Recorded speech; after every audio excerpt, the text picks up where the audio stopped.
आदाब, KP news के bulletin में आपका स्वागत है। मैं हिना शेख आपके साथ। आइए सबसे पहले देखते हैं मुख्य समाचार। कर्नाटक के एससी/एसटी मंत्रियों ने नाश्ते पर लोकसभा राज्यसभा चुनाव पर की चर्चा। इसरो 17 फरवरी को मौसम उपग्रह INSAT-3 प्रक्षेपित करेगा। कल एनसीपी में शामिल होंगे बाबा सिद्दीकी। महाराष्ट्र के उप मुख्यमंत्री अजित पवार ने की इसकी पुष्टि। लैंड फॉर जॉब मामले में दिल्ली के राउज एवेन्यू कोर्ट ने राबड़ी देवी और मीसा भारती को दी अंतरिम जमानत। उत्तराखंड के हल्द्वानी में मस्जिद और मदरसा तोड़ने के दौरान हुई हिंसा, फायरिंग में 6 की मौत, 250 से ज्यादा घायल, लगाया गया कर्फ्यू। पश्चिम बंगाल के जेलों के भीतर गर्भवती हो रही महिलाएं, 196 बच्चों का हुआ जन्म, हाईकोर्ट ने मांगी रिपोर्ट।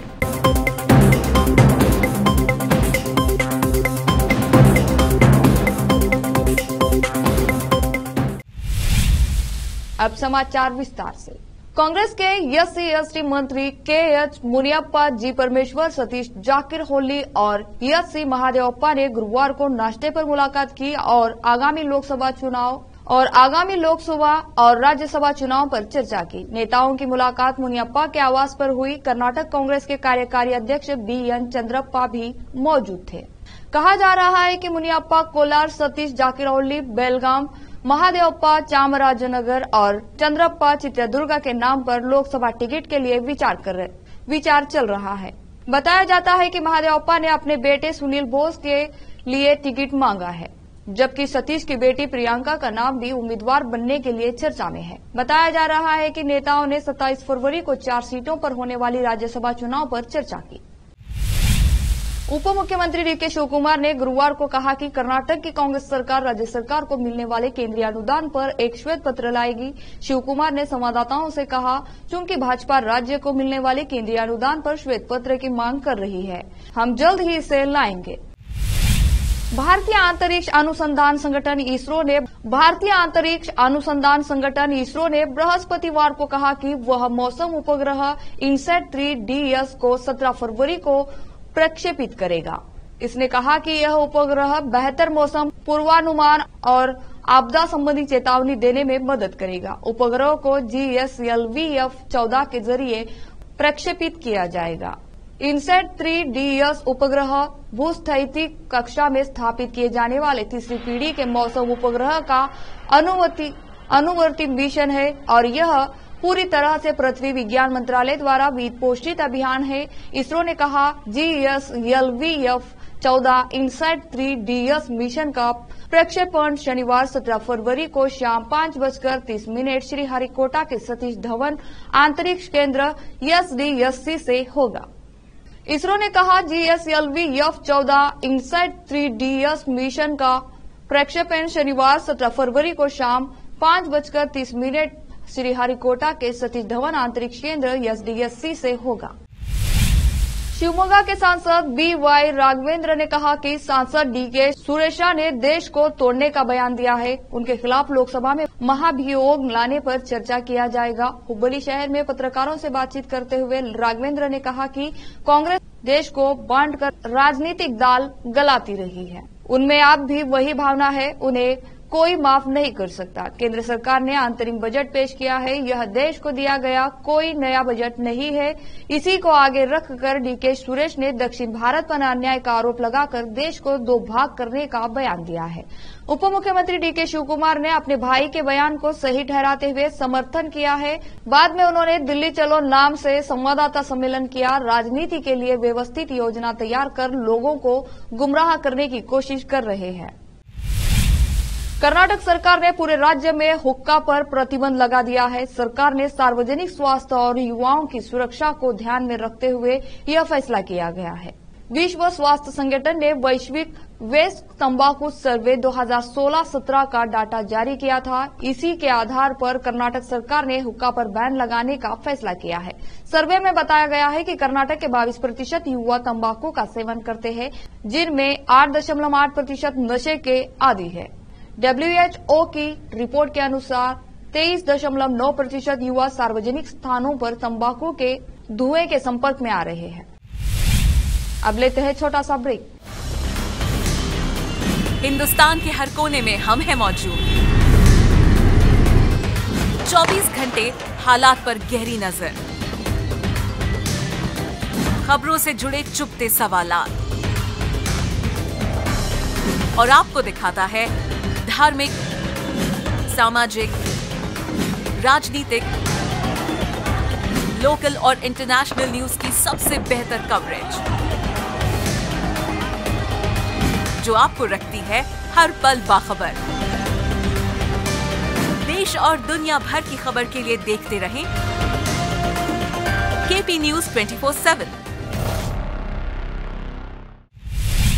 ब्रेक के बाद आपका स्वागत है। महाराष्ट्र के पूर्व कांग्रेस नेता और महाराष्ट्र के पूर्व मंत्री बाबा जियाउद्दीन सिद्दीकी ने कल यानी 10 फरवरी को राष्ट्रवादी कांग्रेस पार्टी एनसीपी में शामिल होंगे। राज्य के उप मुख्यमंत्री अजित पवार ने इसकी पुष्टि की। उन्होंने कहा कि बाबा सिद्दीकी 10 फरवरी की शाम को एनसीपी में शामिल होंगे और 11 फरवरी को कुछ और लोग भी पार्टी का दामन थामेंगे। बाबा जियाउद्दीन सिद्दीकी को बाबा सिद्दीकी के नाम से भी जाना जाता है। पूर्व केंद्रीय मंत्री मिलिंद देवड़ा के मुख्यमंत्री एकनाथ शिंदे के नेतृत्व वाली शिवसेना में शामिल होने के एक महीने के भीतर शहर के दूसरे नेता ने कांग्रेस को अलविदा कहा है। सिद्दीकी के बेटे जीशान शहर से कांग्रेस विधायक है। हालांकि बाबा सिद्दीकी ने कहा कि जीशान अपना फैसला खुद लेंगे। लोकसभा चुनाव 2024 से पहले भारत जोड़ो न्याय यात्रा पर निकले कांग्रेस नेता राहुल गांधी ने गुरुवार को पीएम नरेंद्र मोदी की जाति को लेकर एक बार फिर से कमेंट किया है, जिसके बाद उनकी मुश्किलें बढ़ सकती हैं। राष्ट्रीय पिछड़ा वर्ग आयोग एनसीबीसी के अध्यक्ष ने कहा कि पीएम मोदी की जाति को लेकर टिप्पणी करने के लिए राहुल गांधी को नोटिस देने का विचार किया जा रहा है। राहुल गांधी की भारत जोड़ो न्याय यात्रा गुरुवार को ओडिशा से छत्तीसगढ़ के रायगढ़ पहुंची। यहां राहुल गांधी ने पीएम मोदी को लेकर कहा, नरेंद्र मोदी जी तेलीकास्ट में गुजरात में पैदा हुए थे। उनको और उनकी कम्युनिटी को बीजेपी ने साल 2000 में ओबीसी में शामिल किया। उत्तराखंड के हल्द्वानी में एक मदरसे और मस्जिद को तोड़ने के बाद व्यापक हिंसा भड़क उठी। हल्द्वानी में हुई हिंसा में पुलिस फायरिंग में 6 लोगों की मौत हो गई। 250 लोग घायल होने की जानकारी के मुताबिक सभी घायलों का अस्पताल में इलाज चल रहा है। घटना गुरुवार की है, जिसके चलते इस हल्द्वानी शहर में कर्फ्यू लगा दिया गया है। हालात पर काबू पाने के लिए यहां दिखाई देने वालों को देखते ही गोली मारने के आदेश जारी कर दिए गए हैं। जारी दंगों के कारण इंटरनेट सेवा निलंबित कर दी गई है। स्कूल और कॉलेज बंद कर दिए गए। बताया जा रहा है कि कोर्ट के आदेश पर अधिकारियों ने अवैध रूप से बनी मस्जिद और मदरसों को गिराने की कोशिश की। अधिकारी भारी पुलिस बल के साथ इलाके में पहुंचे। अधिकारियों ने दावा किया कि मदरसा और मस्जिद अवैध जगह पर थे, जिसे बुलडोजर से ध्वस्त कर दिया गया। हल्द्वानी के वनबलपुरा इलाके में हुई इस घटना का स्थानीय मुसलमानों ने काफी विरोध किया और बुलडोजर कार्रवाई को रोकने की कोशिश की, जिसके कारण हिंसा हुई। घायलों में सरकारी अधिकारी, नगर निगम कर्मचारी और पत्रकार शामिल है।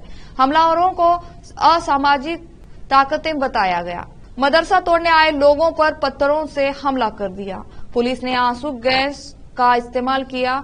आक्रोशित लोगों ने थाने की गाड़ियों को आग के हवाले कर दिया। आधिकारिक सूत्रों ने बताया कि अदालत ने हाल ही में आदेश दिया कि मदरसा और मस्जिद अवैध स्थल पर बनाए गए थे और उन्हें ध्वस्त कर दिया जाना चाहिए। इस आदेश के अनुसार सरकारी अधिकारी पुलिस की सहायता से वहां पहुंचे। एसपी प्रहलाद मीना ने बताया कि कोर्ट के आदेश पर वे वहां गए थे। जैसे ही बुलडोजर मैदान में घुसा, स्थानीय पुरुष और महिलाएं विरोध करने के लिए सड़कों पर उतर आए। बैरिकेड हटाने के दौरान उनकी पुलिस से झड़प हो गई। धीरे धीरे वहां की स्थिति चिंताजनक हो गई। उसी वक्त पुलिस ने फायरिंग कर दी। आम आदमी पार्टी नेताओं के एक प्रतिनिधिमंडल ने एक राष्ट्र एक चुनाव पर उच्च स्तरीय समिति से बृहस्पतिवार को मुलाकात की और एक साथ चुनाव कराए जाने के विचार का विरोध किया।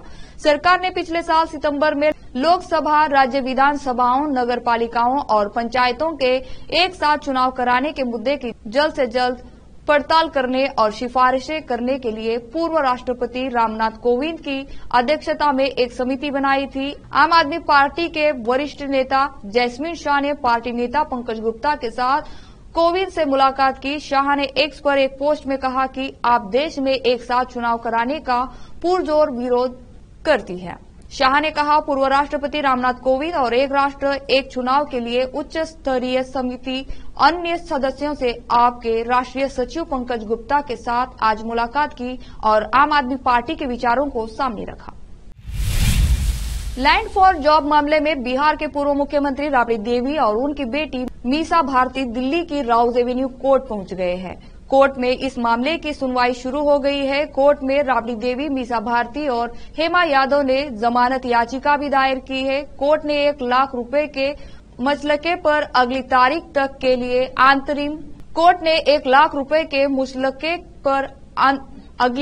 तक के लिए अंतरिम जमानत दे दी है।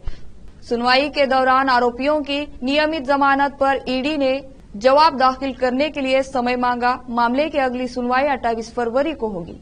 28 फरवरी को कोर्ट आरोपियों की नियमित जमानत पर सुनवाई करेगा। मिल रही जानकारी के अनुसार कोर्ट ने ईडी को पूछा कि क्या मामले में अमित कत्याल के अलावा किसी और की भी गिरफ्तारी हुई थी। कोर्ट के सवाल पर ईडी ने बताया कि सिर्फ अमित कत्याल ही गिरफ्तारी की थी। अमित कत्याल वीडियो कॉन्फ्रेंसिंग के जरिए पेश हुआ। बता दें कि रेलवे में नौकरी के बदले जमीन लेने के कथित घोटाले से जुड़े मनी लॉन्ड्रिंग के मामले में कोर्ट में ये सुनवाई चल रही है। फिर से लेते हैं छोटा सा ब्रेक। हिंदुस्तान के हर कोने में हम हैं मौजूद। 24 घंटे हालात पर गहरी नजर,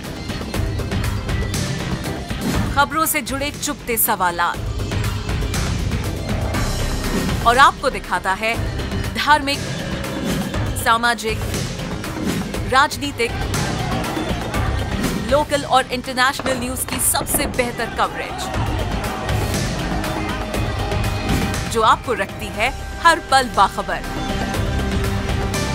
देश और दुनिया भर की खबर के लिए देखते रहें KP news 24/7।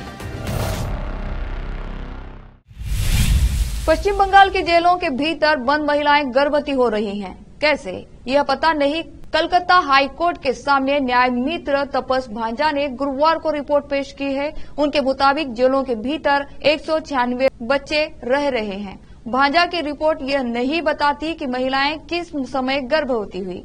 Chief justice T.S.. Sivagnanam की डिवीजन बेंच के सामने भांजा ने सुझाव दिया कि महिला कैदियों की कोठरी में जेल के पुरुष कर्मचारी की एंट्री बंद की जाए। पुरुष कर्मचारियों की एंट्री बैन की जाए। अदालत ने भांजा से जेलों का मुआयना कर वहां की स्थितियों पर रिपोर्ट देने को कहा है। कलकत्ता हाईकोर्ट ने मामले को आपराधिक बेंच को ट्रांसफर करने का आदेश दिया। हाईकोर्ट इस मामले में सोमवार को सुनवाई करेगा। एमिकस क्यूरी के नोट में कहा गया है कि पश्चिम बंगाल की विभिन्न जेलों में लगभग 196 बच्चे रह रहे हैं। भांजा का कहना है कि उन्हें अलीपुर के महिला सुधार गृह में 15 बच्चे, 10 लड़के और 5 लड़कियां मिली। नेशनल कॉन्फ्रेंस के नेता उमर अब्दुल्ला ने सुरक्षा मोर्चा पर विफलता को लेकर सरकार की आलोचना करते हुए बृहस्पतिवार को कहा कि श्रीनगर में हाल में हुई हत्याएं सरकार की स्थिति सामान्य होने के दावों के विपरीत खराब हालात को उजागर करती है। अब्दुल्ला ने आतंकवादी हमले की निंदा की और आतंकवादियों के हमले में मारे गए 2 गैर स्थानीय व्यक्तियों के परिवारों के प्रति संवेदना व्यक्त। साल की पहली लक्षित हत्या में आतंकवादियों ने बुधवार को श्रीनगर में एक सिख सहित पंजाब के 2 श्रमिकों की गोली मारकर हत्या कर दी। अमृतसर के रहने वाले अमृतपाल सिंह को शलाकदल इलाके में आतंकवादियों ने करीब से गोली मार दी और उनकी मौके पर ही मौत हो गई, जबकि गोलीबारी में घायल हुए 25 साल के रोहित ने बृहस्पतिवार को दम तोड़ दिया। अब्दुल्ला ने जम्मू में एक कार्यक्रम से इतर संवाददाताओं से कहा, अगर वे डबल इंजन सरकार का दावा करते हैं और ऐसे दावों के बावजूद अगर श्रीनगर में आतंकवादी हमले जारी रहते हैं तो यह उनकी विफलता है। आखिर में फिर से देखते हैं मुख्य समाचार। कर्नाटक के SC/ST मंत्रियों ने नाश्ते पर लोकसभा राज्यसभा चुनाव पर की चर्चा।